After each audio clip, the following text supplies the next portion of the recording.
おはようございます。東北4日目の朝でございます。例のごとく娘を隠しながら申し訳ないんですが、メトロポリタンさん素敵な湯船がついていたので朝風呂をして出発しようと思います。わーい。さっぱりしましたということで、かごです大好きこの UCC のコーヒーマシンでコーヒーを入れていこう。ちなみにグラスは事前に自利分で洗ってます。決して斉藤さんのことを疑ってるわけではないのですが、洗っといた方がいいよっていう元ホテル清掃員の友人が多くてですね、じゃあ洗っとくかっていう念のためです。で前回湯布院でこれマックスにして入れたらタップタプになっちゃったんだけど、今回大丈夫かなということで、いってらっしゃい。美味しそう。豊かなコーヒーの香りが広がるゆったりとしたホテルモーニングが素敵です。でこの龍角散のどすっきりタブレット、これもねぶた小屋で昨日いただいてしまいました。ありがとうございます。なんかめちゃめちゃくれるらしい、龍角散の人がねぶたで。でもこの龍角散のキャッチコピーもさ、祭りの喉にも龍角散っていう CM があって、いやいいキャッチコピー考えますよね。祭りの喉にも龍角散って、確かに喉枯れるもんな、おみこしとか。YouTuber なんで、そういうキャッチコピーとかね、タイトルのサムネ付けとかどうしてもおって思ったものは惹かれてしまいます。素敵。アップしたくなっちゃうぐらい素敵だわ、朝のコーヒーって。で今時刻9時前なんですけど、かなり今日はゆったりな朝ですね。はい、9時前なんですけど、チェックアウト11時なんで、昨日私朝早いからってことで秋田の駅前でご飯食べてささっと帰ってきたんですけど、結局チェックアウトギリギリまで居座ってしまうという、そんな日があってもいいでしょう。タプタプにならなくて済んだ。香り高いコーヒーの出来上がりです。さあということで、さっぱりんこ丸でございます。朝のコーヒータイムいただきます。かぐわしい。今日は、ミニ新幹線旅、久しぶりの小町で秋田から仙台に行って、仙台から山形に移動して、で山形からまた翼でね E8 系デビューしましたから、ミニ新幹線乗り継ぎ旅ってことでやらせていただけたらなと思います。なんかめちゃめちゃ長いこと話したのに途中でカメラ切れててすごいショック。まあいいか、朝の時間暇だからね。サプリを一通り紹介したんですけれども、全部切れてた。キューピーコアゴールドを飲み始めるプロ20歳になってしまいましたっていう話を要約するとしていたんですけれども、長い移動でね腰疲れます、編集で目も疲れます、肩も凝れます。だからキューピーコアを飲んだらすごく楽になったよっていう、そういう話を、まとめるとしていました。ショック。めっちゃ動画回したのにめっちゃ喋ったのに。あとメリロートね、これ大事です。撮影の時にはお女優なんでむくみをね取るために。でこんだけいろいろサプリ、ビタミン剤とか貧血防止の鉄とかね、あと成長を良くするビオフェルミンとか飲んでるんですけど、ねぶた小屋でチオビタドリンクいただいて、普段栄養ドリンク絶対飲まないんですけれども、ちょっと撮影時とかはね飲んだりします。これもここぞって時に取っておこうと思います。せっかくいただいたので。仙台はめちゃくちゃ今七夕祭り真っ只中ですごい綺麗なんですよ。吹き流しとかが街中にあって、で今日乗り換えがあるので、仙台から山形に行くまでで、そこでちょっと仙台降りれたらいいなと思っています。街中に出る時間はあんまりないんだけれども、駅構内にも吹き流しって言って七夕飾りがすごく綺麗に駅でも飾られてるので、その雰囲気だけ味わえたらなと思っております。実際に街中歩いた動画はですね2年前に上げているので、コロナ明けてすぐだったから状況ちょっと違うかもしれないけど、雰囲気わかると思うのでそちらの動画覗いてみてください。今回の旅も道中いろんなファンの方に声かけていただいて本当にありがたかったんですよ。ただ私も疲れてたりとかするとですね、ちょっとなかなか一人一人とちゃんとお話しすることができなかったりするんですけれども、そんな時こそプロ根性を忘れるなってことで頑張らなければなと。どっかの駅でさ、井川桜駅っていうのがあったんだよね。井川遥坊のことを思い出してしまいました。すいません、余談でした。はい、失礼します。はい、ということでおメイク完成いたしました。キラキラキラキラキラ。これから駅弁買って秋田駅を出発しようと思います。今回の旅はね、秋田滞在が長かったですね。秋田の魅力を、たくさん感じることができました。それでは駅に向かいました。よろしくお願いします。画面の前のあなた、お久しぶりでございます。加工鉄でございます。会いたかったでしょう。私もすごくあなたに会いたかったです。ということで、本日は秋田駅前のメトロポリタンホテルからスタート。本日はですね、青森ねぶた関東を終え、リゾート白神も楽しみまして、東北を南下いたします。まずは新幹線小町ミニ新幹線で仙台を目指しましょう。旅のお供にやっぱり駅弁、これが楽しくて列車乗っている節もありますからね。今回夏祭り旅ということで、結構移動中風邪をひかないように気をつけていたので、一通りイベントを終えた後、やっと楽しむことができます。手にしたのは秋田ならでは比内地鶏の鶏飯。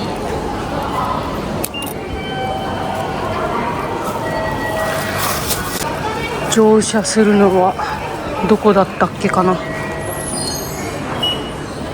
今回も駅ネットで予約してます。16号車6番 A ですね。もう入線してますね。だいぶ早く、出発よりも15分ぐらいあっちか早くしてます。秋田関東素晴らしかったです。ありがとうございました。ミニ新幹線なんで、入り口のところにステップがあるんですけれども、新幹線区間になると新幹線区間だとね、この車体が小さくて間が空きすぎてて危険だから、ステップがピョコンって出るんですよ。それがまた可愛いんです。はい。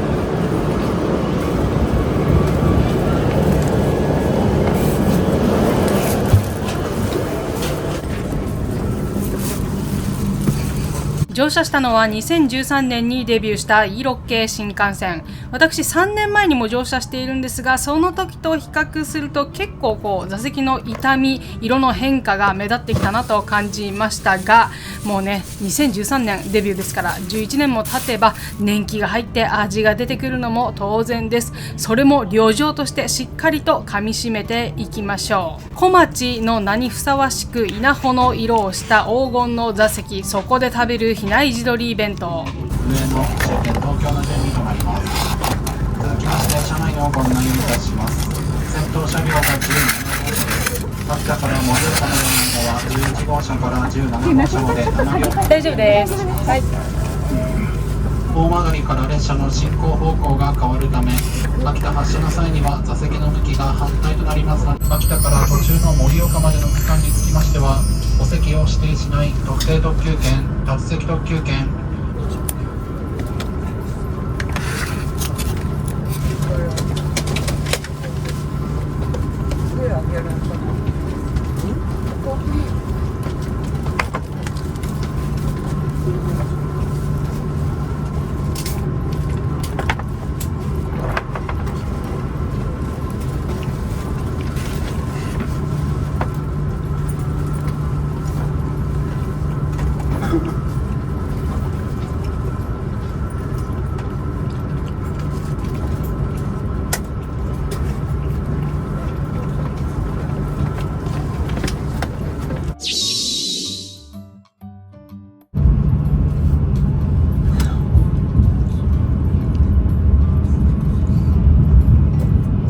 秋田駅を出発。仙台まではおよそ2時間半くらいですね。次の停車駅は大曲なんですが、大曲駅から田沢湖線に入ります。その際にスイッチバックをするので、秋田から大曲一駅間は反対側にバックドロップスタイル。これもね、秋田新幹線の楽しみ方ですね。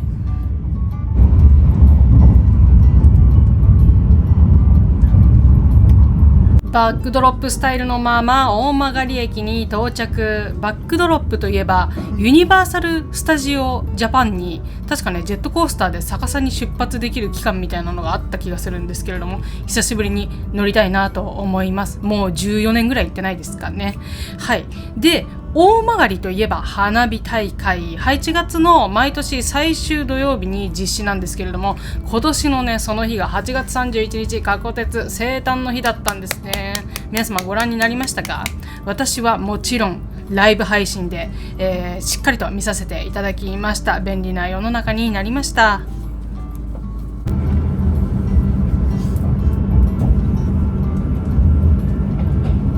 アニアイ駅からひたちな駅までの間、ただいま列車の運転を取りやめております。なお、アニア駅からひたちな駅間では一部の時間帯におきましてタクシーによる代行輸送を行っております。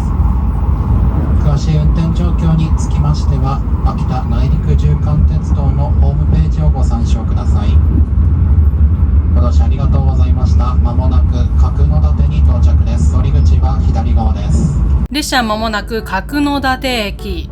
奥羽本線秋田新幹線の他に秋田内陸縦貫鉄道の起点ともなっています。反対側終点の鷹巣駅は先日の青森ねぶたの動画でご紹介いたしました。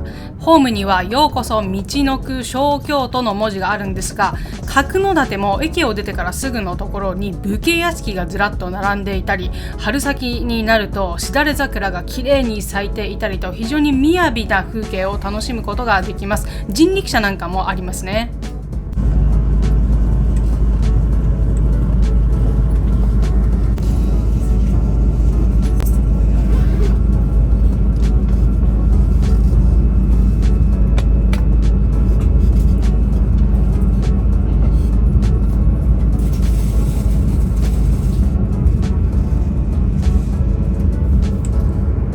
今隣に見えている線路は秋田内陸縦貫鉄道のものです。これから徐々に左にカーブしていって秋田県の内陸を貫きます。新幹線なのにこんなに間近にローカル線の線路を見られるなんて新鮮ですよね。これぞミニ新幹線という光景です。ミニ新幹線とは新幹線を走らせるために新しく線路を敷くのではなくて、これまで走っていた在来線の線路を改造して新幹線も在来線も直通運転できるようにしたもの。秋田新幹線や山形新幹線は沿岸部をずっと走る東海道山陽新幹線と比較すると険しい奥羽山脈をまたがなければいけません。なのでその山の間にね、新幹線の線路を引くってなるとかなり大変なことだったかと思います。なのでこのような形が取られたんですね。列車は田沢湖駅に到着いたしました。こちらの駅、6年前に一度立ち寄ったことがあるんですが、1997年の秋田新幹線開業に合わせて建て替えられた非常に綺麗な駅です。そして付近には田沢湖っていう日本で一番水深の深い湖があって、その深さ430メートルぐらいあるんですけれども、そのほとりに達子像っていう金ピカのお嬢さんが立っているんですが、これね、三大がっかり観光地みたいなのに数えられちゃってるんですけれども、非常に神秘的で綺麗でしたよ。で、水がすごく澄んでいて、パッて下を見るとお魚がたくさんいるんですね。これウグイっていう魚なんです。実はかつてここに田沢湖にしか存在しない固有種のクニマスっていうマスがいたんですが、水力発電を行う関係でこの湖に付近の川からたくさん水をドシャーっと流し込んだことによって水質が変わってクニマス全滅しちゃったんですね。それが昭和15年のことだったんですけれども、なんと2000年代に入ってから山梨県の西湖という場所でこのクニマスが発見されたんですよ。実はこの発電所ができる以前に人工羽化実験のために山梨や長野県に卵が送られたっていう記録があったんですが、まさかね、生存して生き残っているとは思われていませんでした。で、なんとこれ発見したのがね、さかなクンなんです。すごいでしょ。本当にさかなクンっていう、ただ魚が好きってだけじゃなくてちゃんと実績があるんだなって思いました。他にもね、研究者の方いらっしゃったんですけれども、一緒に探し当てた方の中には、いや、おみそれしました。そして我々は谷底を沿うように綺麗な渓谷を進んでいきます。この先、秋田県の仙北市と岩手県の雫石町にまたがる仙岩トンネルを抜け、仙岩峠を越えていきます。県境を越えます。ちょうどここの光景がね、私秋田新幹線の中で一番好きなところ。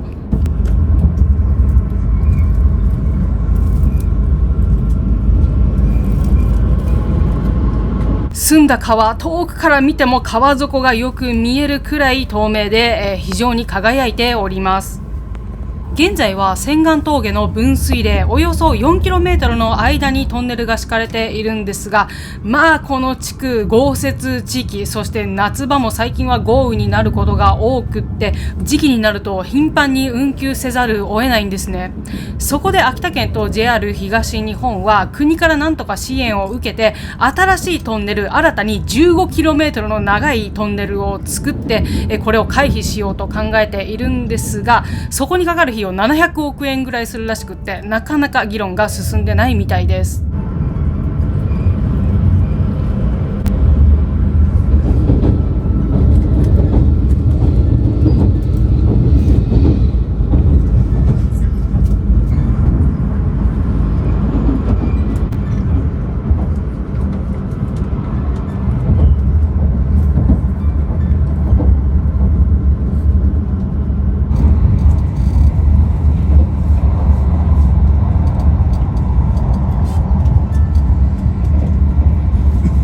無事に何事もなく峠越え成功。我々は岩手県の雫駅駅までやってまいりました。あれ、雫石駅、ごめん、噛んじゃった雫石って素敵な名前ですよね。なんかジブリに出てきそうなお名前。そして秋田から盛岡までは最高時速 130km ですからね、特急列車と同じぐらいなんですよ。途中の渓谷もゆったり比較的進んでいくので、綺麗な景色を存分に楽しむことができます。次の盛岡からは盛岡新幹線ウェブの車両の皆様をご案内いたします。どうぞよろしくお願いいたします。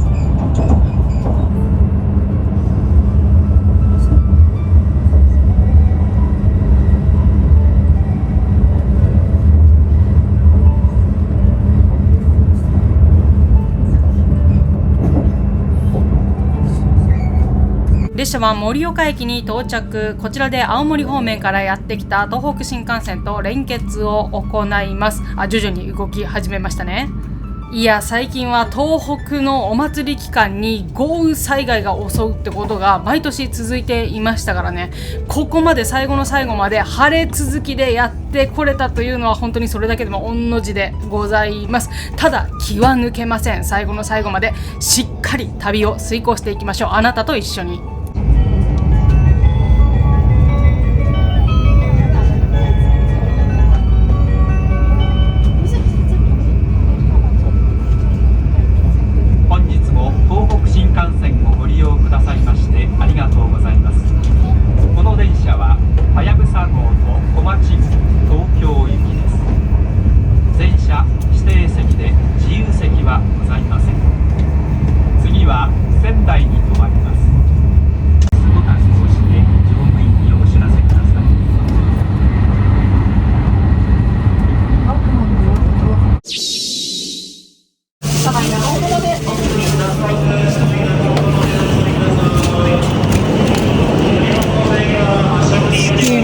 仙台激混み、みんなね、七夕のお客さんが多いですね。めちゃめちゃ混んでます。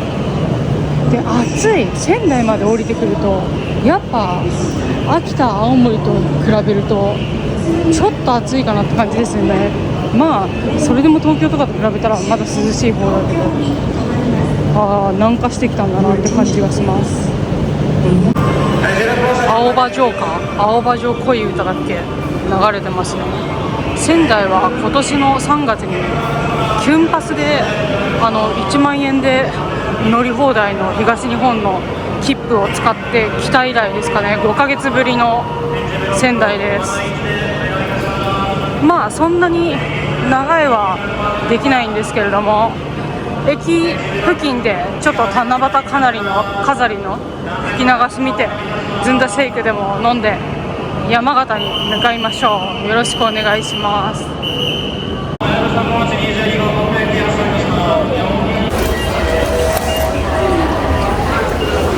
すごいな。過去来た仙台の中で一番人いるかもしれない。ほら、綺麗、すごい綺麗。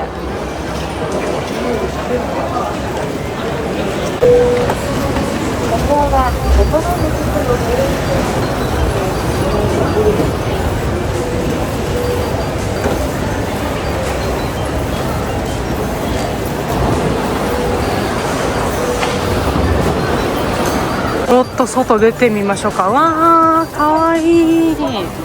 わー、すごい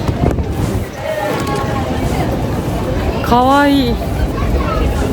こんな駅前にも出店がずらっと並んでますね。めっちゃ人いるな。2年前のコロナ明けの時はここまで混んでなかったような気がするけど、すごいね。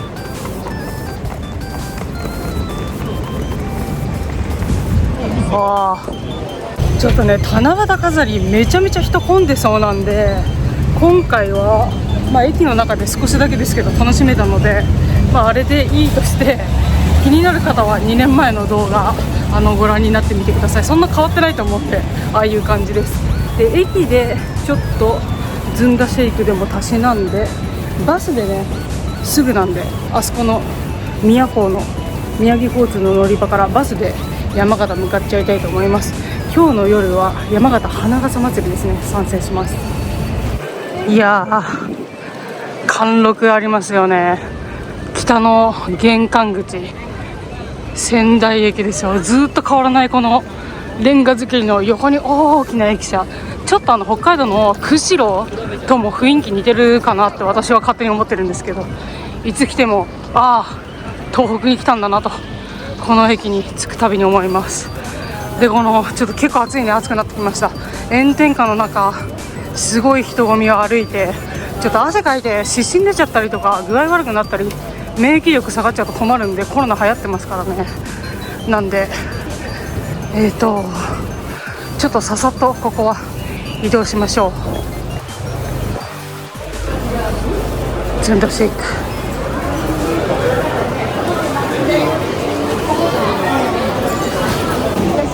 ラジ一つ。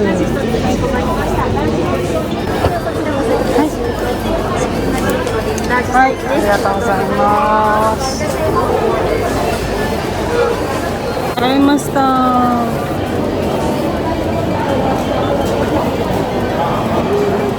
美味しい。やっぱり仙台来たら七夕をスルーしてもこれは外せないですねってことで、めっちゃレジも混んでて大変そうでした。お姉さんありがとうございます。バス乗り場向かいましょう。駅出てまっすぐ来るとバス乗り場があるんですけど、この22番乗り場がね山形行きなんです。今日は花笠もあるから結構乗る人いらっしゃるんじゃないかな。10分に1本出てるので結構な本数出てて便利ですよ。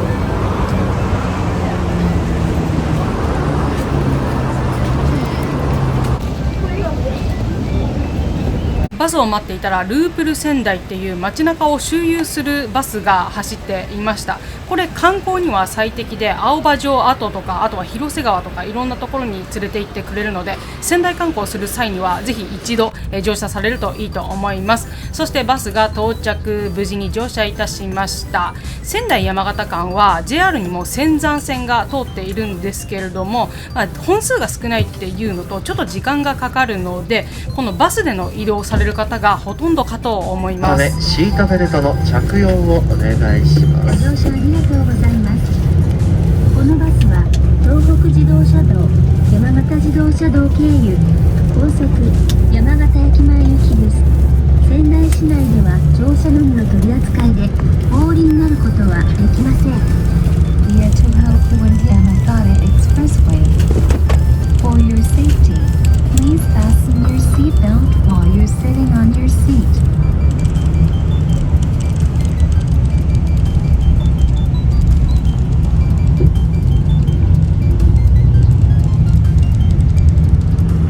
広瀬通り一番町のバス停に到着したのですが、目の前に See You と書かれたシャッターが降りています。こちら仙台フォーラスという商業施設だったんですけれども、39年間営業していたんですが、ビルの老朽化に伴いその調査として長い間臨時休業に入っているそうです。仙台といえば駅前にも桜の百貨店という大きな商業施設があったんですが、2017年に閉業してから丸7年間そのままの形で大きな廃墟として残ってしまっているんですね。そこだけ時間が止まったような形なんですけれども、そちらは今年工事が行われて2027年にまた新しいビルが建つそうです。楽しみですね。待たせいたしました。宮城交通高速バスをご利用いただきましてありがとうございます。山形行き特急です。走行中はシートベルトの着用をお願いいたします。これより先、山形県庁前、南港前、山港ビルバスターミナル、終点山形駅前の順に停車をいたします。途中降りの際は近くの降車ボタンにてお知らせください。お知らせのない停留所は通過となりますのでご注意ください。終点の山形駅前、定刻の15時7分、3時7分の到着を予定しております。ここからは高速道路東北横断自動車道で一気に山形駅前まで進みます。久々の高速道路、ちょっとテンションが上がってしまいました。そして夏休み夏祭り期間ということもあり、このバスを使って山形花笠に行かれる方もたくさんいます。なので乗車率 100% ギチギチ満席でした。ちょっとね分かりにくいのが、仙台駅前の22番乗り場から出発するんですけれども、その乗り場って山形駅と東京駅が同じなんですよね。だから長蛇の列になっていて、少し後から来た人はね並ぶのが大変そうでしたね。なんとかそのバス停分けられないもんかなと思ったりしたんですが、無事山形県に入ったところでこの大雨、もうスコールですよ。今回の旅で初めてこんなに大雨に降られましたが、いやここまで逆に降られなかったのが奇跡ぐらいですね。お待たせしました。バスが動きます。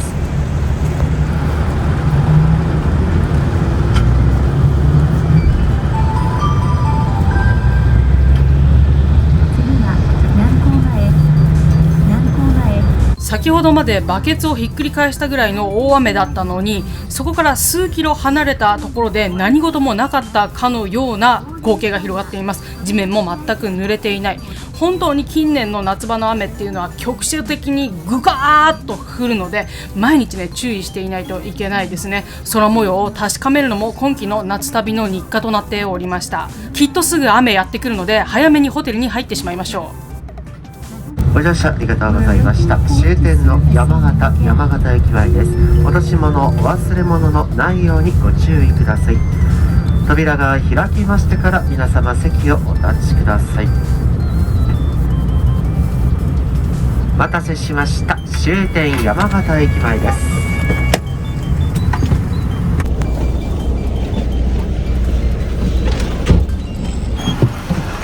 ありがとうございました。よいしょ。着きました。山形花笠祭りです。で駅の目の前なんですけど、私今日大和ロイネットに宿泊するので、もうチェックインの時間なので、入っちゃいましょうホテルに。いや途中めちゃくちゃ一瞬で大豪雨になって、今も空がちょっと怪しいんですけどね、こっちもちょっと降りそうですね。まだ降った形跡がないんで、そのうち大雨になるそうだからよかった。花笠祭りの会場もねすぐそこです。花笠踊りの BGM がヤッショーマッカショって言うんですけど、どういう意味かはちょっといまいちよく分かってない。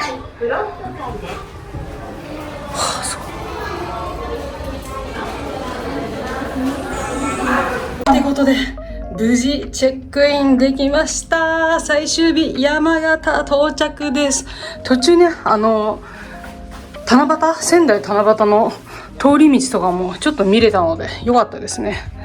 はい、大和ロイネットさん、私の好きなホテルお邪魔します。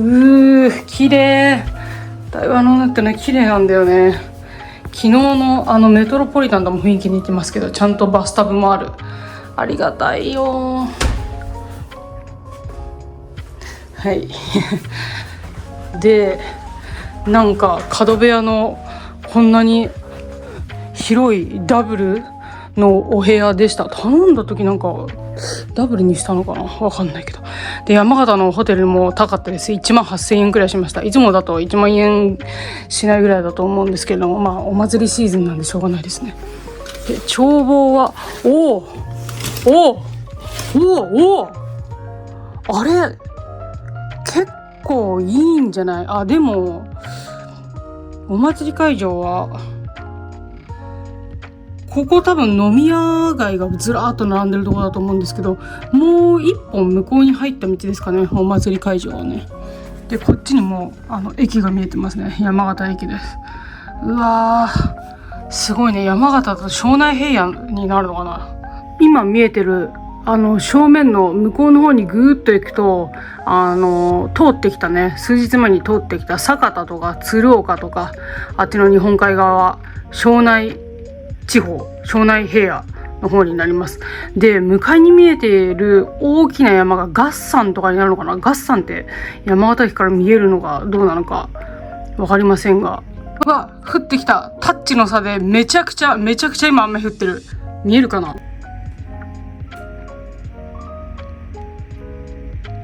もうバシャバシャと雨が降ってますね。うわすごい。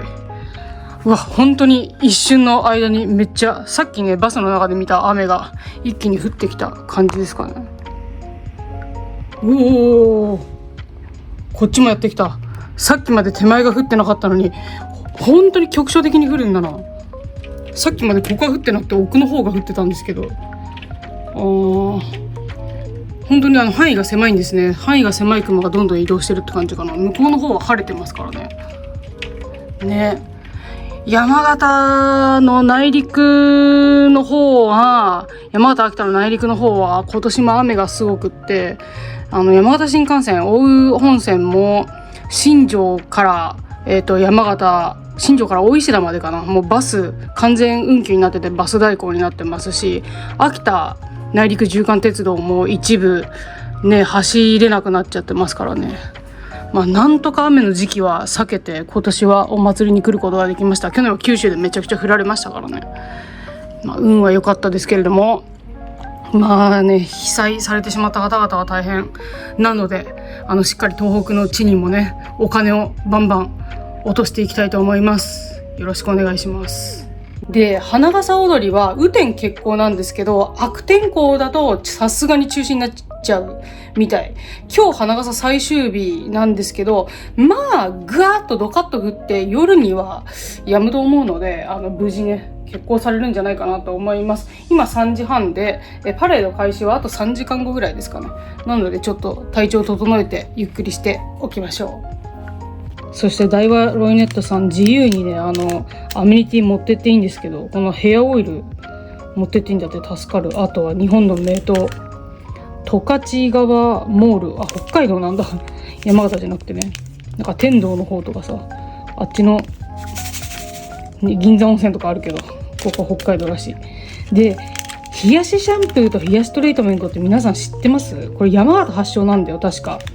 冷やしシャンプー、冷水でこのメントールの効いたスーっていうシャンプーがあるんですけど、これ山形名物だったはず。日本名水100選、合算自然水配合、山形県産ナポレオンのさくらんぼエキス配合していますとのことです。天然メントールが涼しげで爽やかな清涼感を与えてくれます。山形名物冷やしシャンプープレミアムですだそうです。結構コカミド DEA とかあんまりこの髪に負担のかかる成分入ってないのが嬉しいですね。これ夜これでスースーしていきましょう。こっちにも窓あると思ったら、こっちはなんと山形駅ビューでした。素晴らしい。めちゃくちゃ雨降ってるけど駅をね存分に楽しむことができます。ちょっと新幹線とかは見えないでくて残念ですが、すごい降ってる。すごい降ってる。ずぶ濡れじゃないか。頑張れ。いや懐かしい。山形県はね本当に6年7年前ぐらいに仙台に向かおうとしたんですけど、大宮福島で分かれるじゃないですか、翼とあとはやぶさが。でそれでさ、私間違えて翼の方に乗っちゃってて、仙台行こうと思ったつもりが起きたら山形にいたってことがねあったんですよ。その時にねちょっと仲良くしてた男の子がいたんですけど、やだそしたら仕事終わりにさ、仙台から山形までさ車で迎えに来てくれたんだよね。で仕事終わりだから深夜の2時とかにならないと迎えに来れないって言われてさ、この駅前に缶詰バーがあるんですよ。あるかな、今もあるか分かんないけど缶詰バーがあって、そこの缶詰バーが深夜まで開いてたから、そこでずっとね彼が来るのを待ってたっていう。元気にしてるかねそんな淡い思い出もあったりなんかする山形駅です。あとこれね、ドンピエールっていう瞬間冷却パックもサービスでいただいてしまいました。初めて見た。なんかこの袋をバンって叩くんだって。衝撃をバンって与えると急激にこれが冷えて、北海道の冷たいバージョンみたいな感じになるらしい。まあそんな暑くないけどね今日。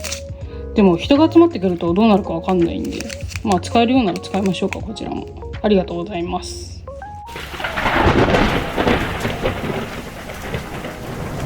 雷でゴロゴロなんですけれども、私は自力で、お洗濯をしています。でこれダイワロイネットはねちょっと危ないところで、このレバーをねいつもの感じでこう上に上げちゃうと、ここからこう降ってくるんですよ。肩びっしょびちょになっちゃいました。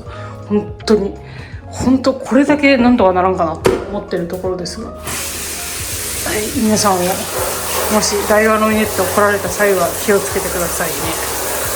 肩がビッタビタになります。もうびちょびちょに濡れちゃった。だいぶ雨が穏やかになって結構ね人通りも増えてきたかなって感じがします。今日は雨の影響でちょっと開始時間遅れて、18時半から本格的にパレードがスタートするってことで、それまでにね多分終わっちゃうとお店混むと思うんで、なんか山形っぽいもの早めにお夕食を食べに行こうかなと思います。よろしくお願いいたします。ちょっと傘さしていきましょうね。せっかくなんで山形っぽいものがいいですよね。なんかいろいろありそうだけどな、まだちょっと雨足が強いですね。ふらっと歩いてみましょうか、会場の方まで。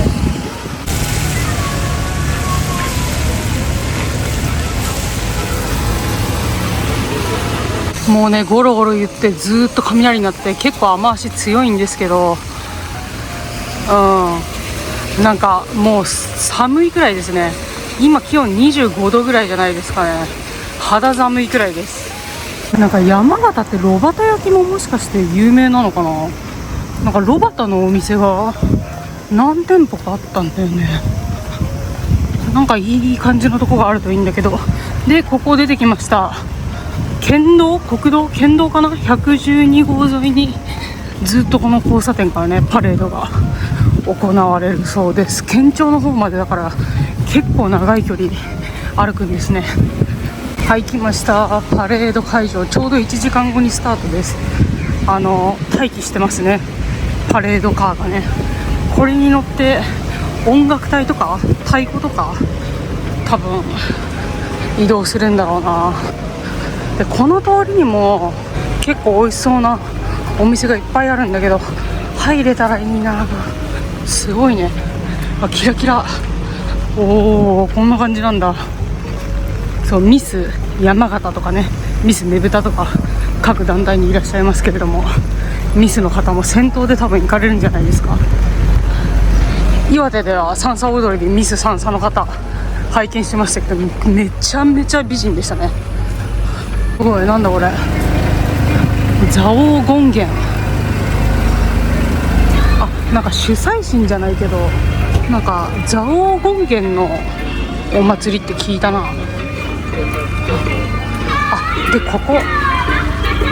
ここいいじゃないですかね。母屋、居酒屋母屋、郷土料理って書いてあります。行けるかな。17時より営業です。行ってみましょう。よいしょ。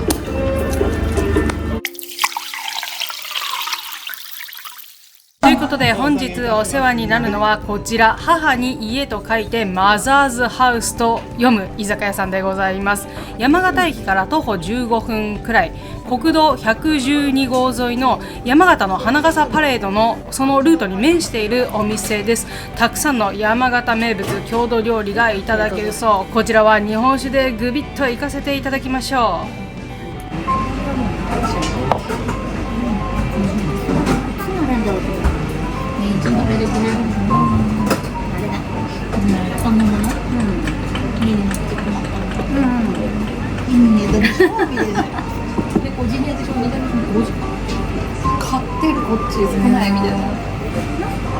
まず注文いたしましたのは生馬刺し、おすすめ品に出ていたので思わず注文しちゃったんですけれども、馬刺しって山形関係あるんですかね。こちら食べていたらお隣のお姉さんが話しかけてくださったので一緒にお酒を楽しみました。本当ですか？次ます。いいですよ。こういうの初めてなんでちょっとすごい、はい、乾杯しましょう。飲みます。飲みます。はい、いただきます。じゃあ馬刺し食べました？食べてないです。じゃあ半分こしよう。いやそんないやせっかくなんでいいんですか？ご縁なんで、ありがとうございます。半分全部食べちゃって。私名古屋で、すごい。そうでも一周してから青森行って秋田行って、あ一緒？私ここだけ今来てて、でも祭り全部来てる感じです。あ、なるほどなるほど。今日の花笠と明日の七夕祭りに行こうと思ってて、そうです。そう明日最終日らしいんで。今日何でいらっしゃったの？今日は朝新幹線で来て、翼で。そう翼で来て。はい、山形牛の串カツになります。あ、ごめんなさい、すみません。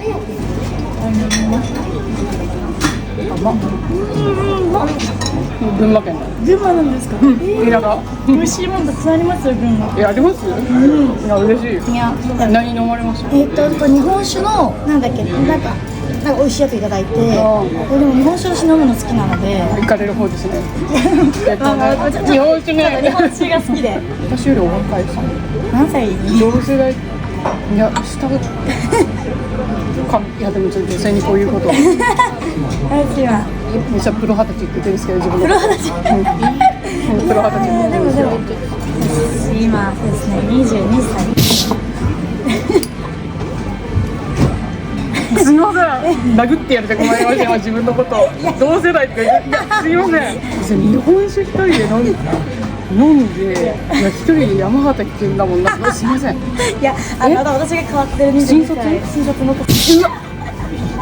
やばいですよね。いや自分本当にすみません。そうですね、2001とかに生まれてます。モームス最盛期とかに生まれちゃった人間です。本当に失礼なこと言っちゃった。全く。もう気が済んだんだけどね、私が変わってる22歳。一人で旅して一人で日本酒ばっか飲んでるなんて、同級生誰もいないんですね。ないよね。みんな観光しに行くんですけど、ね、友達とは観光、一人の時は酒ってやってるんで。しかもしっとりした感じでさ。芋に半分こすればよかった。確かに、本当にこれで1個いいこれガチで本当に美味しくて、正直もう1個食べてもいいぐらい美味しかったんで、でも1個1人分だとちょうどよくて、そう多分2人お酒飲みだとあんま食べないの？もう今食べとかないと屋台とか逆に確かに持ってるから食べにくいなと思って、正直お腹を満たしちゃいたいなみたいなのが。そうしますよ。なんでよ、そんな。全然いいんだよ。ご縁なんだ。ちょっとまだ新卒でこんな遠くまで来てるし、一応ほらプロ二十歳なんで。ちょっと加工お姉さんで。はい。いいですか？嬉しい。逆にカカさん食べたいもの、もう本当にこの店来てくださったんで。食べたいもの一口もらえればもう幸せなんで。でも私はもういろんなものをちょっとずつ食べたから、本当に一人いてくれるとありがたくて。逆に。でもね、もう一個来るんだよ。ニンニクの天ぷらがあって、これがさ、そうなんだよね。ちょっとこれもお食べください。これ小物なんでも半分こしてもらえればいい。すごい全部もらっちゃっていいんですか？そんな。切ってもらえたりとかするのかな。後で安いですけども。後で聞いてみようか。YouTube ですか？すごい旅してるんですか？旅してる。日本旅するの本当に夢なんですよ。本当に？すごい本当に。これからだね。じゃあ全然まだ22歳。すごい。めっちゃフォロワー数います。すごい。なんかちゃんとお酒しっかり飲んで、あ、そうです。いやめっちゃ最高じゃないですか。泥酔してるんですけど。すごい。私のやりたいことを全部なさってる。いや、ご縁ですね。いや本当にすごいですね。仕事しながら日本頑張って回りたくて、そうなんですよ。チキン持って、あ、これ、それぞれ気になる。チッカと。でもカメラもしっかり持ってます。カメラこうちっちゃい可愛いやつあって、これここに見えたものが撮れるみたいな感じで、可愛いんですよこれ。何これ。すごいですよね。そうカメラと動画と。なんか本当に一昔前のように。コンパクトな感じで、そう映ってるかどうか最後までわかんないんで楽しいなって思今の子たちだったら私が小学生ぐらいの時流行ってる格好してるもん。モームス。確かに。ナッチとか着てた。いや私腹ポト好きなんでモームスわかるんですよ。はいもう。私ゴマキ大好きで。ゴマキ可愛いですよね。可愛かった。なんだかハッピーサマーウェディングのもうゴマキめっちゃ好きです。これから本番だもんね。あんまり酔っちゃうから。まあでもまあそれそれか。まあその時一瞬だけ見れたらこれも思い出なんだよ。いやそうですよ。すごいね。でも22歳でさ、一人で来てさ、はい。隣の女の人に声かけるの勇気いるでしょ。いやでも人に話しかける旅が好きなので、そう一人で行って誰かと仲良くなりたいじゃないけど、そこでいろんなお話聞きたくて。すごいね。22歳か。これニンニク大丈夫？口臭くなっちゃう。口臭くなるのがいいよね。むしろ。ありがとうございます。だし豆腐食べてない。うわーで山形といえばですよ。食べましょうとか言って、いや本当に食べてないもんね。食べてないです。食べましょうとか言ってた。この日本酒なんですか？これはこれですね。このガザン流サラミってそう。かっこいい。めっちゃかっこよくていい感じと大吟醸だし美味しそうと思って。大吟醸だし美味しそうになるんだね。22歳でね。そこにたどり着いてる。酒造巡りとか好き。あーすごいね。渋いね。何かお好きなの？好きなもの。はい。せっかくなんで。ビールでもいいじゃない。昔からの何かでまた迷うな。日本酒行ってもいいし、ビールもまあ好きいやビール挟みます。ビール一回挟みますか。ビールと嬉しい。だしと。人と乾杯するのすごい好いいですよね。きなんです。やっぱりビールいいですよ。ビールじゃあ私のニンニクの。はい。わあ美味しそう。いただきます。すごいね。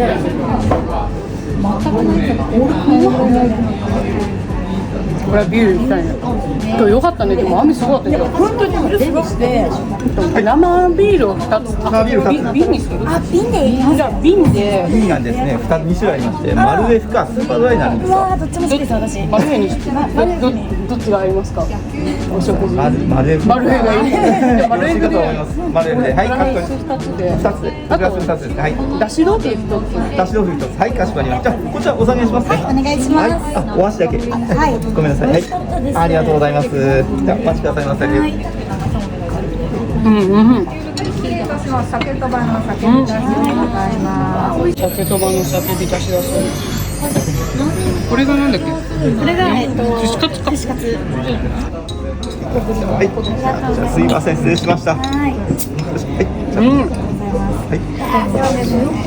いやそのいいんですか。ありがとうございます。可愛いねこれ。確かにこのサイズ結構初めて見るレベル。あ、ごめん、泡立たなかった。ね。私も入れさせてください。すみません。いただきます。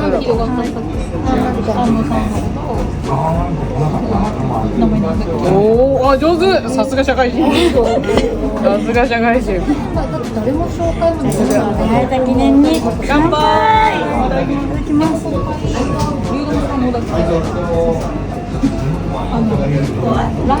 あ、うまっ。めっちゃ効いてますね。キンキンだ。やばいですこれ。あまりにも。酒とばの酒、味濃いよね。やっぱこうね。どこ行ってもいい。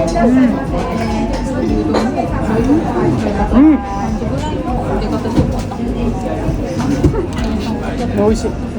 日本酒だ。やばいですね。このニンニク甘すぎてじゃがいもみたいに感じません？ニンニクじゃないもん。ホクホクしてる。本当にめっちゃホクホク。美味しいと思って。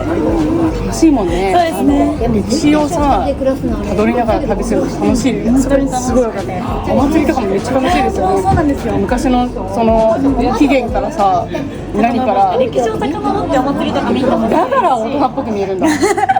そう見えます。友達とかにめっちゃうんちちく語っちゃうとうざがられるからうざがられるじゃない。なんかそういうのあります。全然あります。ちょっと老害みたいになっちゃうからなんかできない。あー綺麗で済ませられない。深掘りしたい。けど分かる人がいると嬉しいですよね。嬉しい。でそれめっちゃ好きだよみたいな。各団体の林の仕方とか、各団体のこの特色とかも調べるのすごい好きで。本当地域の違いがあったりしますもんね。ねぶたとねぶたとかも全然違ったりしたりとか、立ちねぶたがどうだったり、弘前のはいはいありますね。あ、よかった、嬉しい。パッて眺めた先の山形ハーブ醤油のつくねがすごいうまそうだ。あれめっちゃ美味しそうですよね。美味しそう。だしの、Z 世代だもんね。実は Z 世代。いや実はゆとり世代。ゆとりに生まれたかった気持ちもありますけどね。いや、ある。小数点3までしか教わらなくていいっていう神がかった時代。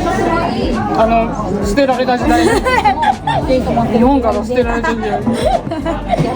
Z 世代と飲んでるぞお前ら。Z 世代と今の話せるのも楽しいかもね。2000年生まれの子と一緒に飲んでるのか。すごいね。平成生まれっていうと驚かれたんだけど、今多分2000年生まれで驚かれて、そうだよね。そう同じ感じだよね。上司から2000年2000年って言われる。ミレニアムベイビーじゃん言われるよね。そうなんですよ。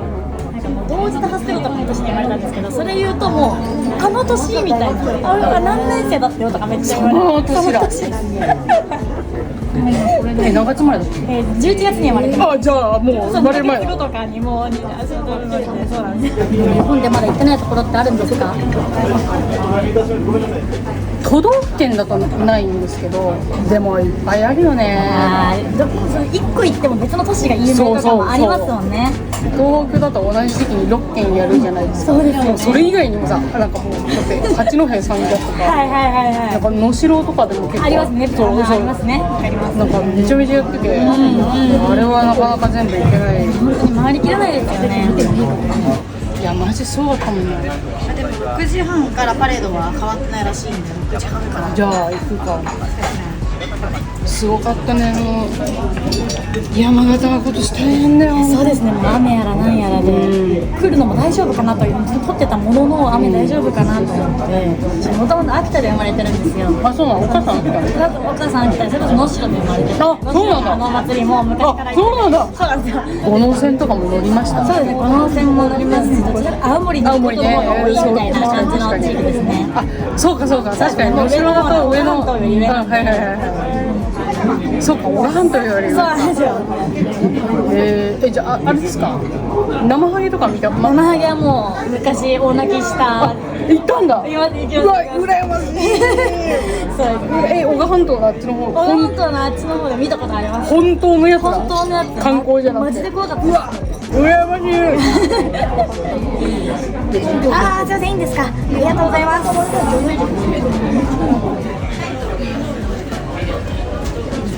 すごかったもん。めちゃめちゃ局所的に来るよね。ゲイラみたいな感じ。ね、こっちの雨ね。わ、酒田こんな感じになっちゃったんだ。わ、酒田すごい日が。今それこそ山形より上新幹線止まってますよ。あ、そう。それもびっくりして。新庄も行けないよね。そうなんですよ。でも偉いですね。いや。ちゃんと普段お仕事してね。でも有給取ってこういう時にね。でも本当に締めるところは締めて。ボーナスは全部旅行に使おうと思ってもう生きてるんで、一人旅が好きで。去年金沢に一人で行ってから震災の前なんですけど、一人旅がいいってなっちゃって、わかるー。だって一個いいってなったら全部良くなっちゃうみたいな感じで、合わせらんなくなってきちゃう。友達と行ったらしっかり観光するけど、一人で行くときは絶対誰でも合わせらんないようなスケジュール立てて、あえてさ、現地のさ、ミスドとかスタバとか行くのよくない？いや、あえて行くのわかります？わかります？めっちゃわかります。非日常的な空間で日常を味わうのがなんだよ、あ、ここに住んでたらこんな感じなのかなみたいな。ね、日常イメージしやすいじゃん。そうそうそう今住んでる場所とは違う日常みたいなそうそうそう感じありますよね。いや嬉しい、あいやー、りがとう。わかります、本当に。山形ハーブ鶏のつくね。美味しい。ちょっと行っちゃってくださいよ、先生。はい、先生行っちゃってください。割っちゃいます。うわ。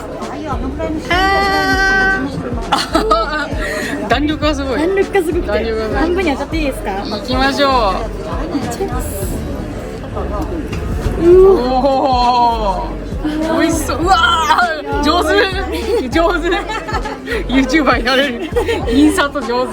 ありがとうございます。ありがとうございます。いいですか？どうぞ。いただきます。これ美味しいね。やばいっすよね。美味しい。お酒追加したくなっちゃう。始まっちゃった。出会いも相まって美味しいです。こちらこそです。ありがとう。もう見れれば、もう今日。そう、あっちもあ、そういや、もうそうなってきちゃうのよ、なんか。ありますよ。酒飲みあるある。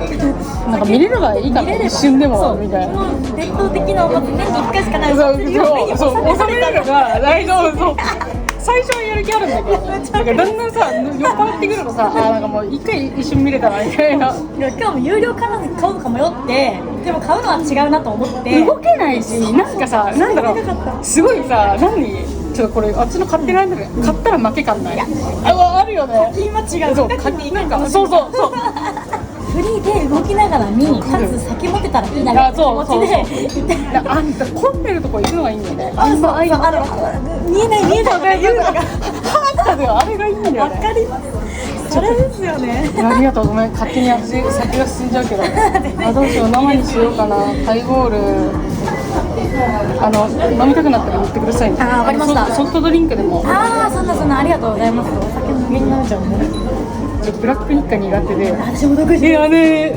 サークルで苦い思い出しかなくて。あ、そうなんだ。ダンスっていうともうダンスサークルでブラック日課ちょっといい気がさせられるんで、ガチありやで。ありがちだよ。それでちょっと嫌になっちゃって。あとなんかこれなし。もう時代背景的に絶対 NG かもしれないんだけど、なんだっけ、あれとかあった。テキーラ倒立とかあった。テキーラ倒立。なんかテキーラカーンってやって倒立ガッてして誰が一番最後まで残るかみたいな。おもろ。テキーラこれはありますけど、そっから倒立を初めて聞きました。テキーラ倒立。やば。今完全にアウトだと思う。いやでもね、普通に鬼殺し一揆とかさせられるんで、やりますかね。なんか夏感じるよね。ダンスの発表のために、鬼殺し先輩から後輩からもらって鬼殺しコールとか教えて鬼殺しの飲み方をあって。いや、それもあります。最近は鬼滅の刃ですね。もう鬼滅流行ったから鬼殺しに行くんで、そう、祭とか行って鬼滅流行ってからは鬼滅の歌も歌われるようになってレンゲとか流されるんですよ。マジ最悪。めちゃめちゃ音する。すごい、太鼓とかちゃんと鳴ってる。一瞬覗いてくる。一瞬行きますか。一瞬。すごい。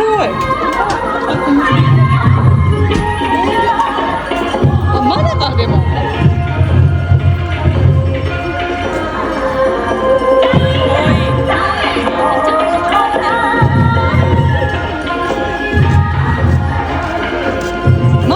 まだかな。ちゃんとね。このニュースもいいよね。わかります。地元のニュースなんでなんかエブリィもさ誰みたいな。わかんない人出てくるのがいい。ローカルなのがね。エブリィ誰？エブリィさん誰みたいな。わかる？めっちゃわかります。そう。知らない人が出てくるのがいい。東京とかでいつも見てない人が出てくるとより新鮮で。ちょっと失礼になっちゃうかもしれないけど。でも旅行感があっていい。あるよね。一瞬ガキつかみてる気分になる。伝わる？笑ってはいけないみたいな気分になる。なんかエブリィで演者が違うみたいな。気づいた上で。そう。笑ってはいけない。笑ってはいけない。あれ誰？みたいな。すごい失礼なこと言っちゃう。もう何で炎上するかわかんないから。そういう時代ですもんね。まあいいですけど。それこそ日本たくさん行って思い出深かったとか、もう一回すごく行きたい県とかあったりします？はい、いらっしゃいませ。上手。いやいやいや、お話の回し方が気になって気になって。食べ物って結構残りません？そうですね。もう一回食べに行きたいとかだと、食べ物結構残りませんって言って、今完全に忘れなんだっけ、いろいろありすぎてね。ありすぎちゃって多分ありすぎて。でも直近だと青森の伊賀メンチうわ食べたことあります？ー、食べてないんですよ。美味しいっすか？知ってます？知ってはいます知ってはいます。伊賀メンチは美味しいです。青森行きたい。伊賀メンチ毎回必ず食べてて、北海道ずるいよね。北海道2週間前行きました。ああ、そうなんだ。今2週間前一人で日帰りじゃあで札幌行ってます。入ってくる分全部旅行にここから使っていく気がして、そうなんですよ。もうそれでいいなと思って。でも4年まだ20 22とかですね。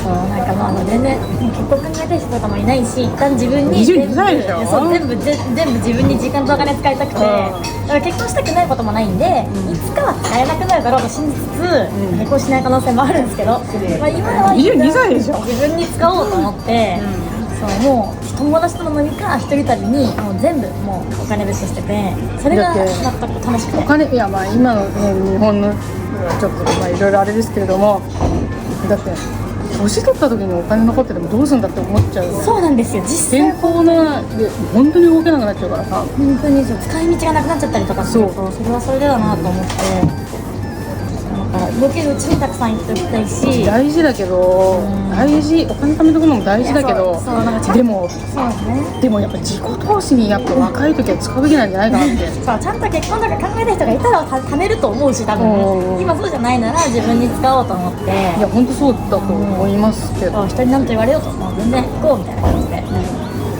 どうやってそんな綺麗を保ってるんですか？結構お聞きしたい。本当に嬉しい。本当にそんなこと言ってくれるのお上手。いやいやいや、本当に先生いろいろ食べてて飲んでて、私なら多分無理だと思うんですよ。もう綺麗を保つとかそういうのしないと思うんですけど。やだよ、やだ。いや本当に飲みます何か。はい、いいですか。いやいやいや、飲んでくださいよ。本当に今の子異常に細い子多いからね。マジ一丁に細いっすよね。インスタグラムとか見てるとやぶよね。もうこれは無理やって諦めからスタートですよ。これは病んじゃう。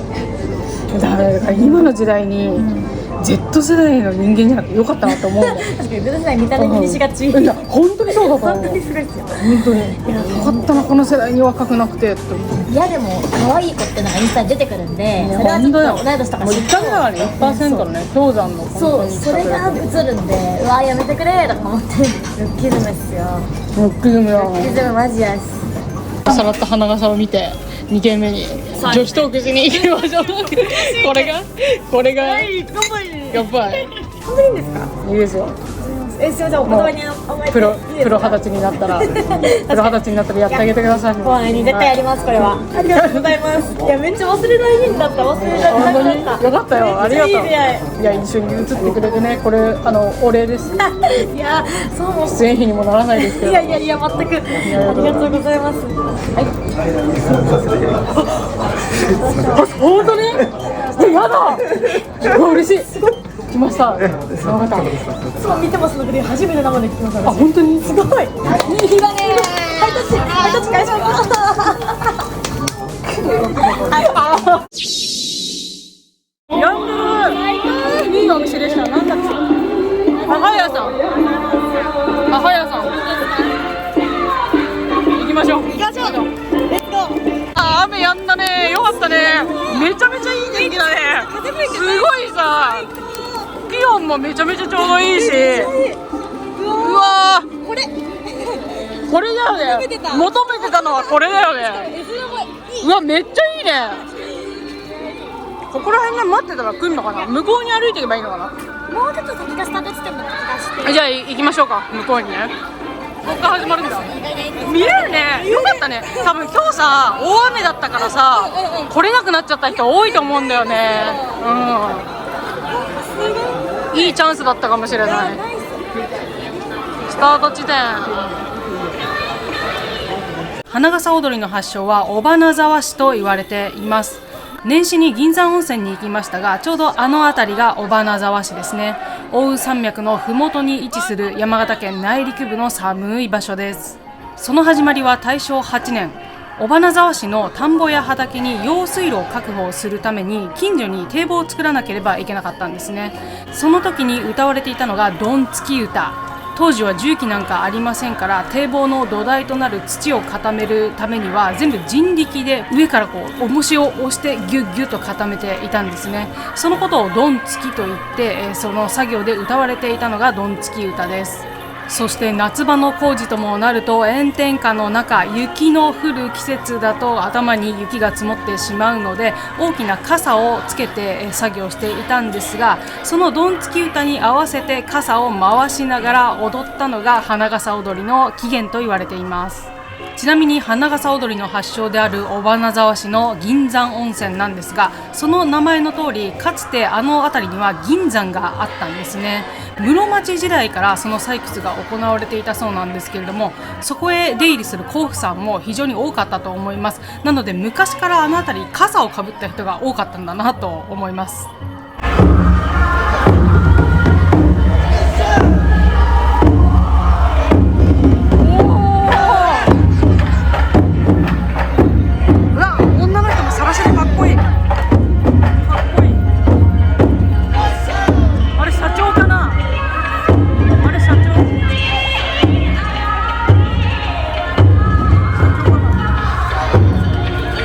社長かなと私が言っていたのは大塚文夫さん、山形県出身の民謡歌手の方です。大変失礼いたしました。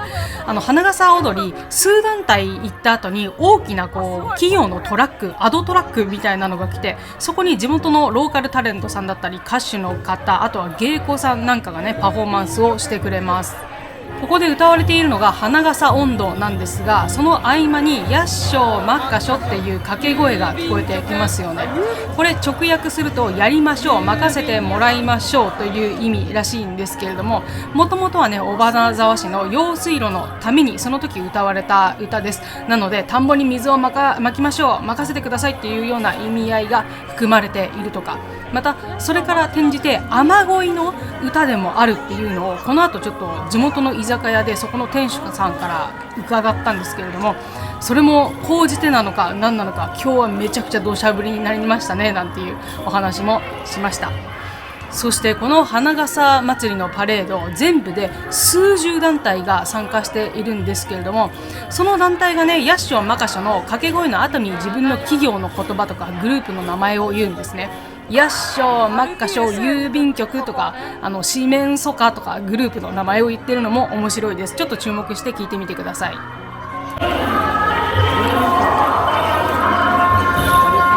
やっしょまっかしょアルティウス、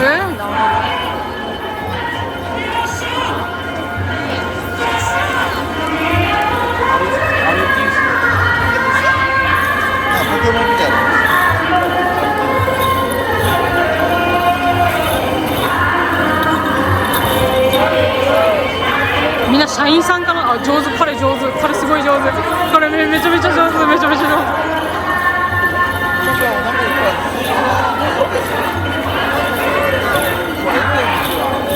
社員さんだよね、濃いよね。ありがとうございます。ありがとうございます。かわいい。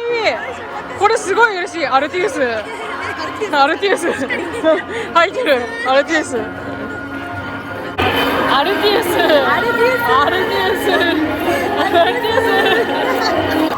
ダンススタジオね。華麗ですね皆さん、上手。ダンサーって感じするみんな。いいね。いいよ。スタイリッシュすごく。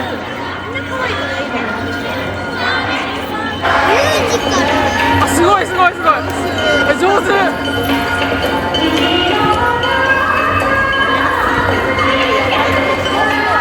こちらは山形県子どもミュージカルの団体さんなんですが、こんな感じで各団体の特色を存分に生かした踊り方もあります。花笠踊りに何か決まった方があるわけではなくて、それぞれがね自由に踊っていい、結構融通の利いたお祭り、言い方ちょっとあれですけどなんですよね。そもそも発祥の尾花沢市でも5流派ぐらい踊り方があるみたいです。ちなみに豪快にぐるぐると傘を回す踊り方は尾花沢流だそうです。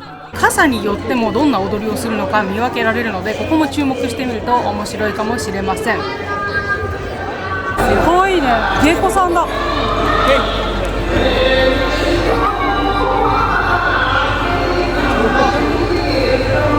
かわいい。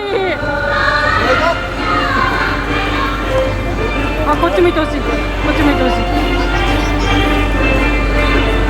い。山形舞妓だ。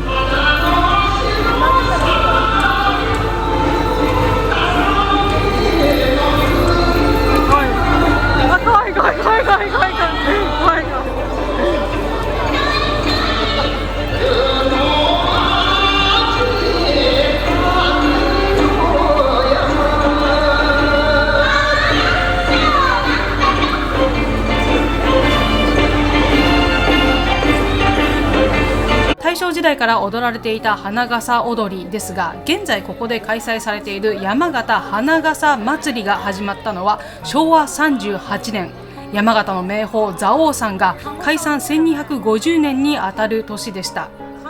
その年に山形県や山形市などが中心となり開催されたのが、蔵王の観光開発と PR を目的にした蔵王夏祭り。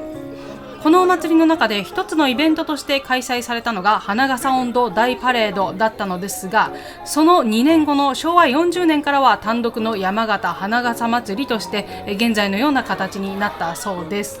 その後1970年に開催された大阪万博にて、日本を代表する民族芸能の一つとして花笠踊りを披露したことから、山形花笠祭りの知名度が全国に広がったそうです。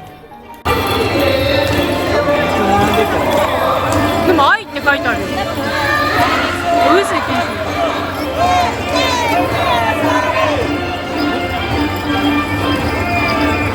こちらの団体、今までとは少し雰囲気違いますよね。浴衣をピシッと揃えてしっとりとした踊り方です。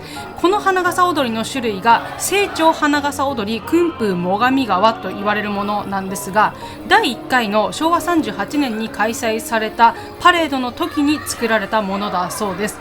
それまではいろんな地域によって踊り方が異なっていたんですけれども、パレード開催に向けてそれらを一本化し、誰でも手軽に踊れるように振り付けられた踊り方だそうです。パレードが開催された当初は全員この清張踊りで揃え、一糸乱れぬ集団美が山形花笠祭りの醍醐味でしたが、時代とともに祭りの内容も変化し、誰もが参加できるそれぞれの形で楽しめるお祭りへと変わっていきました。というより、地域ごとでそれぞれの花笠が踊られていた従来の形に戻ったといった方がいいのかもしれませんね。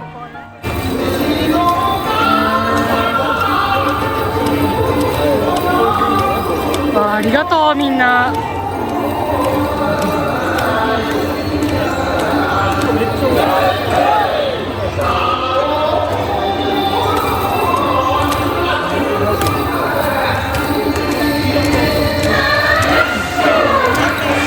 ハイテク。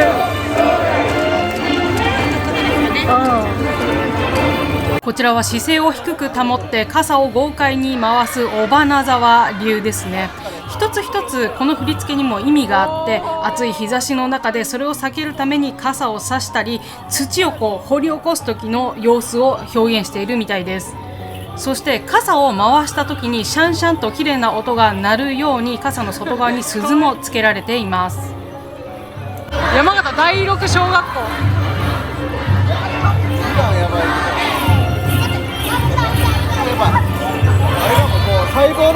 あ、先生すごい、先生すごい。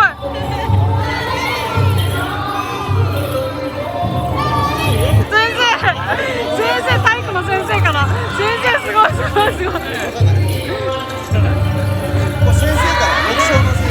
あ、先生すごい。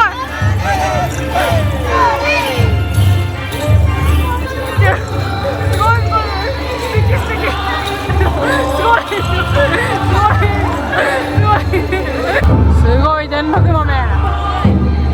一粒食べたらやめられない。かわいい。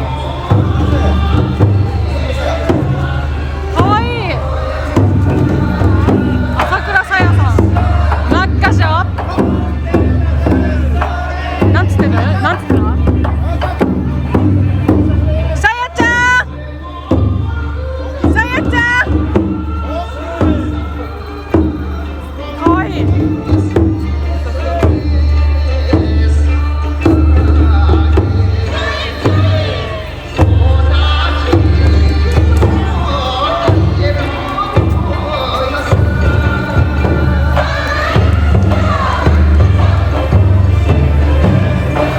六豆本社山形県の会社ですからね、私も何度もお酒のおつまみにお世話になりました。そして電録という名前を聞くと頭の中でロックでなしと音楽が流れてくるんですけども、伝わりますでしょうか、プロ二十歳の皆様。はい、で山形県ってさくらんぼの他にも特産品としてスイカが有名ですよね。似たような名前ででんすけスイカっていうのがあるんですが、あれてっきり山形のもんだと思ってたら北海道のね高級スイカでした。失礼しました。かつてね、私が会社員時代の時に差し入れで夏場持ってきてくれたんですよ、営業担当さんが。ですごい高級でなかなか食べれないし、私お金なかったんでみんなにバレないように半分以上食べたっていう、はい、黒歴史がありました。すいません、その時は申し訳ないです、ごめんなさい。あ、すごいね、すごいね。あ、すごいすごいすごい。お、綺麗綺麗、めっちゃ綺麗。さすが天禄豆。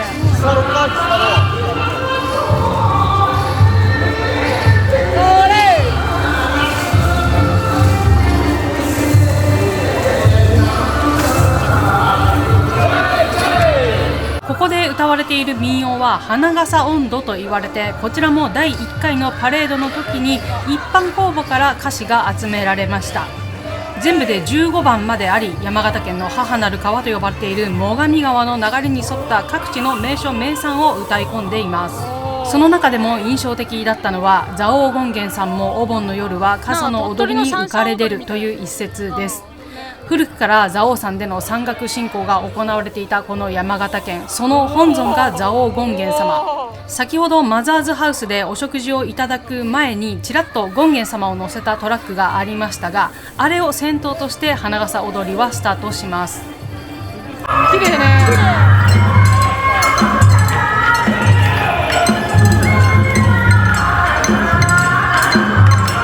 かわいい。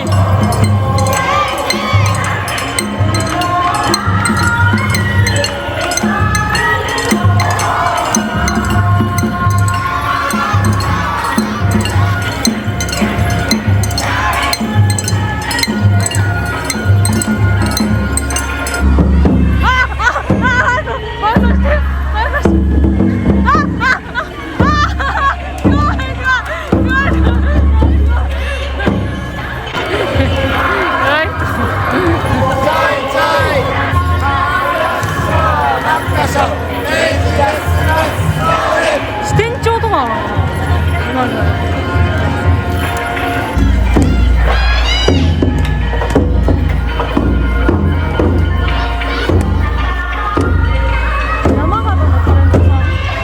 傘の上に赤くあしらわれているのは山形県の特産品紅花です。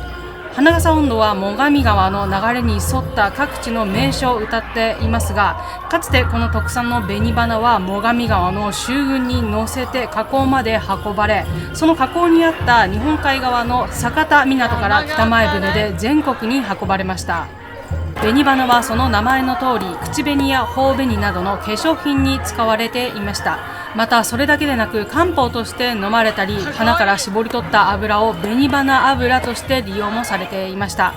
平成初期頃に「おもひでポロポロ」というジブリ作品があったんですけれども、その舞台が山形県で紅花を摘むシーンが非常に印象的に頭に残っています。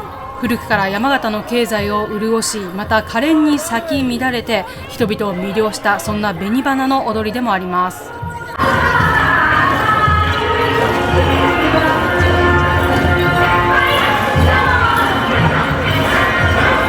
アイドルっぽい。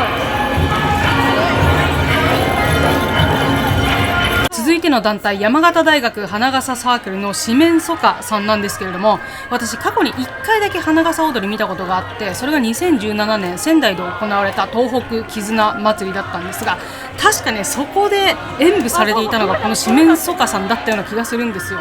でめちゃくちゃ激しくて、踊りがかなりダイナミックで、なんだろう、ねぶたとか秋田関東とかは分かりやすいじゃないですか。大きいこのね、いろいろ装飾品がついてたりとかするんで。だけど人が踊るパレードで感動するっていうのが初めてだったんで、めちゃくちゃね印象に残ってるんです。四面楚歌さんの踊り、ぜひご堪能ください。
ごいね。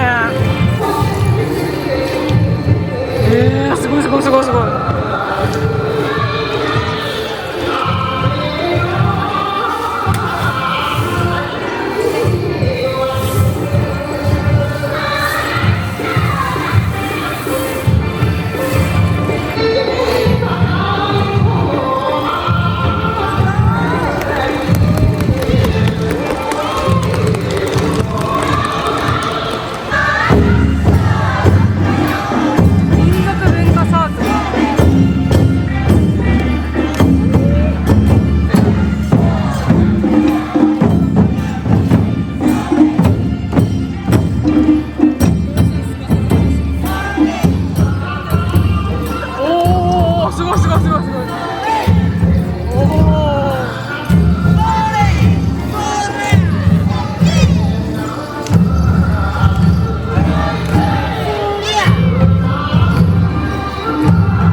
飛び入りコーナーのプラカードがいよいよパレードも最後尾、その一番最後に演舞されているのがミス花笠の皆様、ミスらしく成長踊りでの演舞です。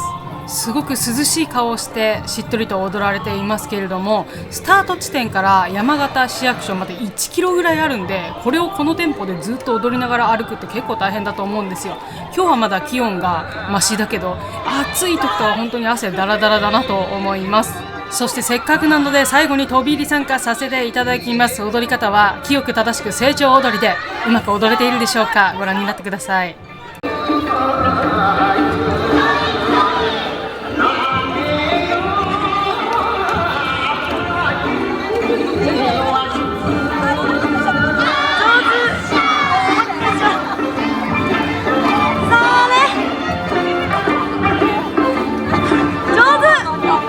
寂しい楽しい時間っていうのはどうしてこんなにも早いんでしょう。もう間もなくゴールとなってしまいます。ライトアップされた山形市役所も素敵です。やっぱりこの山形花笠、みんなで参加して踊れるっていうのがいいところですよね。徳島の阿波踊りとか、富山のおわら風の盆、あとは秋田の西芋内の盆踊りとかも伝統的で非常に素敵なんですけれども、参加するっていうことはできないので、このような盆踊りだとまた違った形で楽しめますよね。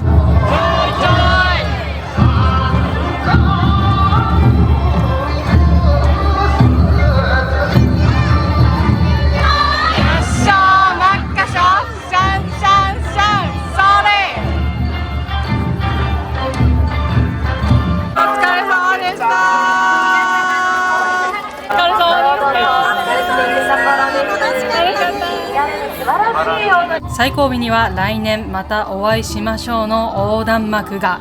そう、花笠祭り毎年8月5、6、7と行われているのですが、本日最終日でした。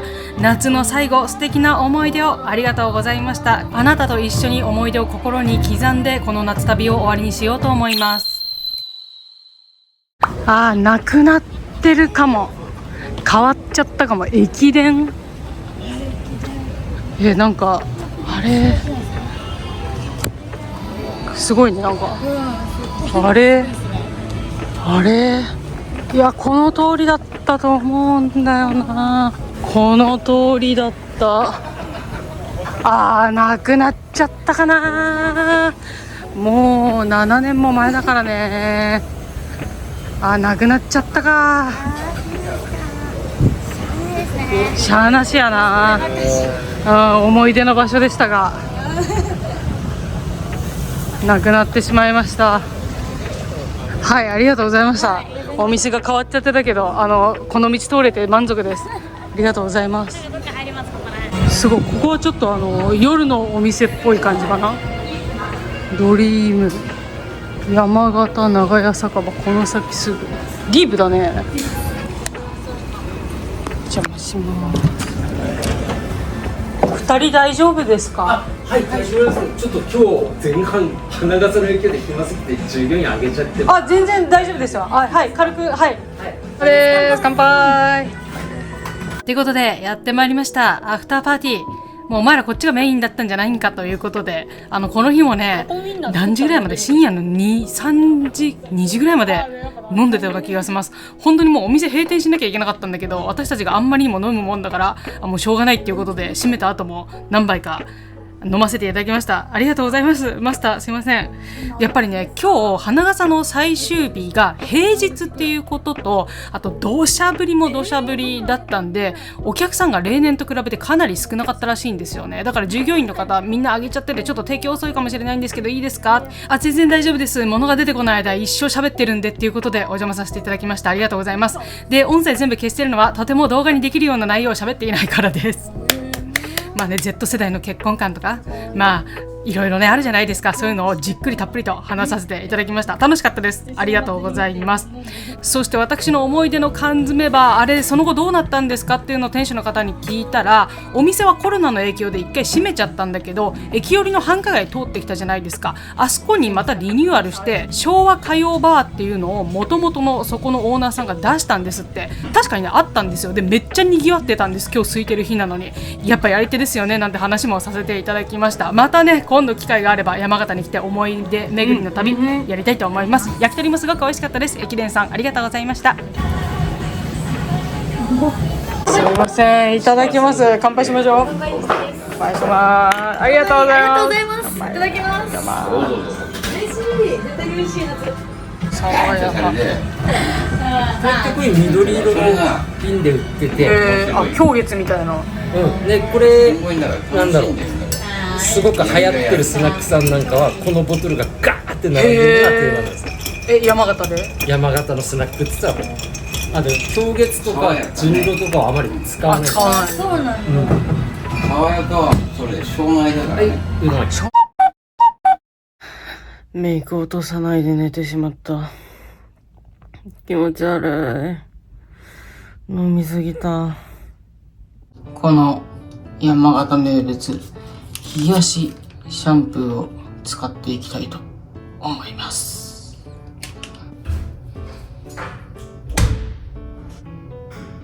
うわっ、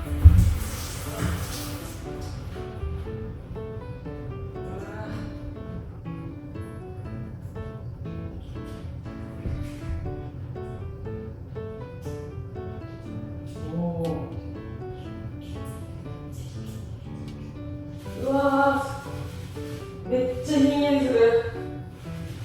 めちゃめちゃひんやりする。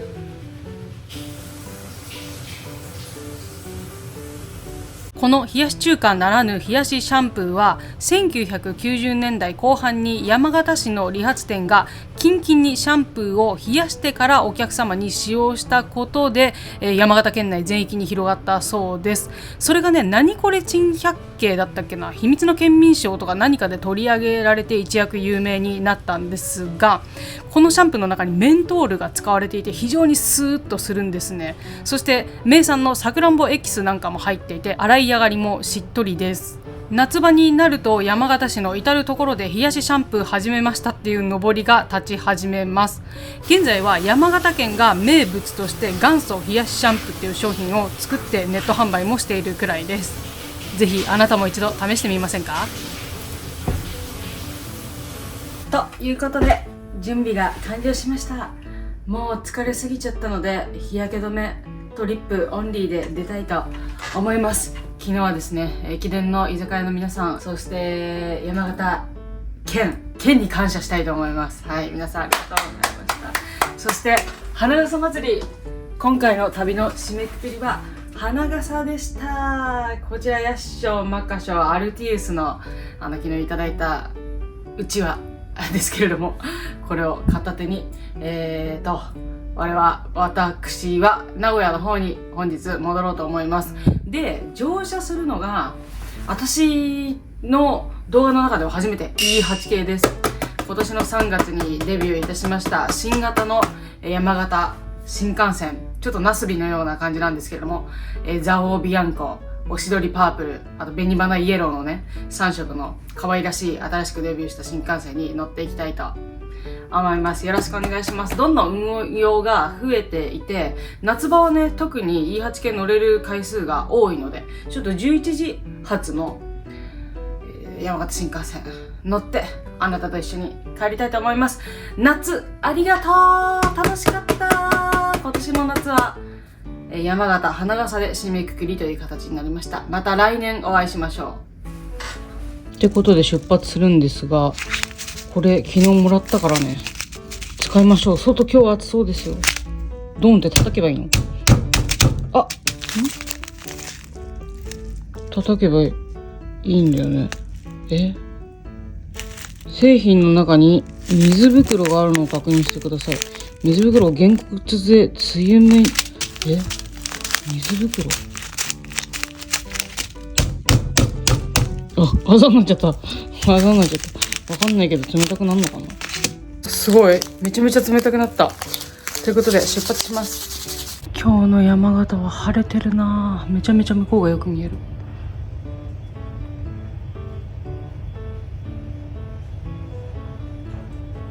お世話になりました。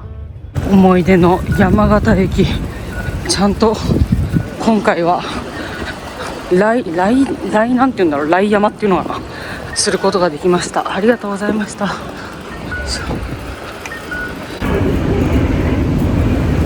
11時前ですけど、やっぱ昼間の山形暑いね。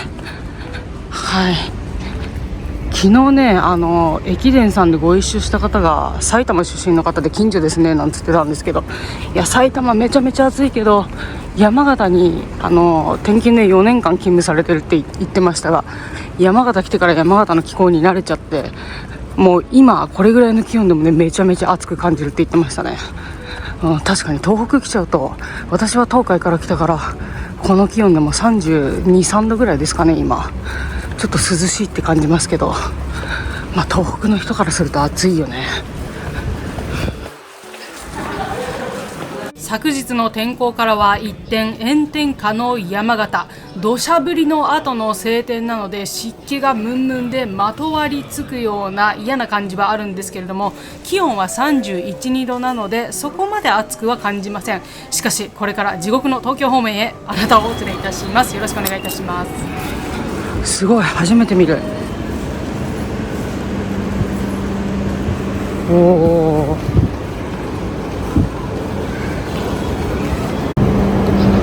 この3色ラインが素敵です。おしどりパープル、紅花イエロー、蔵王ビアンコ。まあ新幹線の E6 系の小町に雰囲気似てますけど、中も黄色い座席ですしね、普通の指定席は。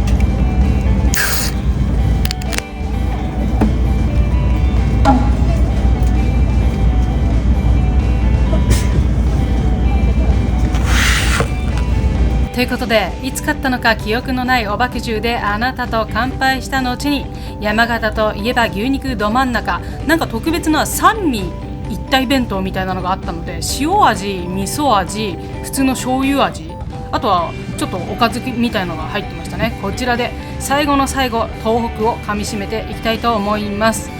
なんか冷蔵庫開けたらたくさんおばくじ入ってたんですよ。記憶のないうちにね、私コンビニで買ったみたい。そんなこともありますよねってことで、11時山形駅を出発。悲しい、結構長きにわたった東北の旅でしたけれども、これで本当に最後の最後ですね。でも諦めない、最後まで楽しみたいっていうことで、全然お腹空いてなかったんですけれども、追加のこちらお餅、ずんだ餅まで買ってきちゃいました。ずんだ餅じゃないんですね、じんだん大福って書いてますね。だだ茶って書いてあったんですけれども、両方枝豆が材料だと思うんですけれども、ちょっとね細かい違いがあるみたいです。味は美味しかったです。もう確実これは。ということで、我々は板谷峠を越えて福島県へ向かいます。板谷峠といえば峠の力持ち、今、駅を走っているところです。これも3年前ぐらいにね買いましたね。かつてあった4駅連続スイッチバックの移行が車窓に移ります。